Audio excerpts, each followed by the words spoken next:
Hammaga salom. Men qishloq tur bilan bo'lgan sayohatimni sizlarga obzor qilib bermoqchiman. Qishloq havosi отдельно tema. Hozirroq neta borib mayli.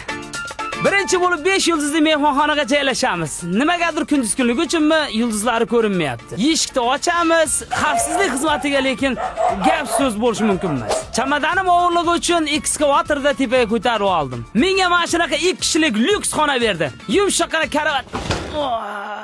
Unchalik yumshoq emas ekan, darini ichib ozgina dam olamiz.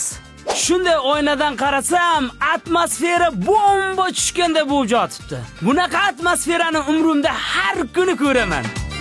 Endi sizlarga Sanuzelda obzor qilib ko'rsataman. Menga eng yoqqan tarafi juvonish отдельно, tualet отдельно.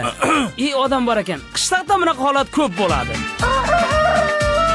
Aytsam ishonmaysizlar, har kuni ertalab Turmanindan, bank o'shaga o'tirmasdan. firma xodimi xushmuomalalik bilan uyg'otadi.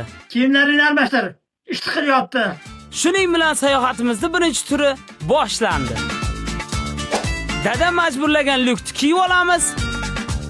Shvetsk stolga gap so'zi bo'lishi mumkin emas. Non deysizmi, pomidor deysizmi, tuz deysizmi, shakar deysizmi, xohlagan narsangizni maza qilib jeysiz.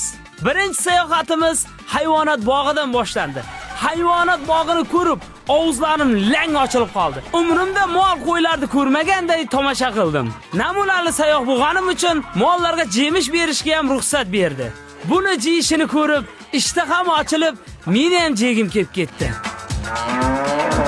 Tagini tozalash o'zgacha vibe beradi. Oh. Albatta sayohat rentgasiz tasavvur qilib bo'lmaydi.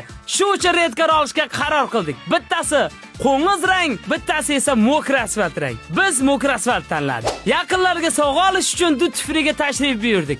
Bu yerda assortiment shunaqangi ko'p, maza qilasiz. Yaqinlarga eng zo'r sovg'a bu Flavis ichimligi. Ayniqsa Amerikadan keltirilgan moviy malinaligi. Deb ochib olamizda, keyin esa qult deb ichganimda aytmaysizmi? Bu qishloq turiga kelishda yana rejalashtirdim. Chunki oyda oxirida dadam yana chaqiryapti. Ismaloq yegish kerak, oriq qozish kerak, mana daraxtlar qirqish kerak ekan. Bundamasdan tez ish qil. Turfirman xo'jayini.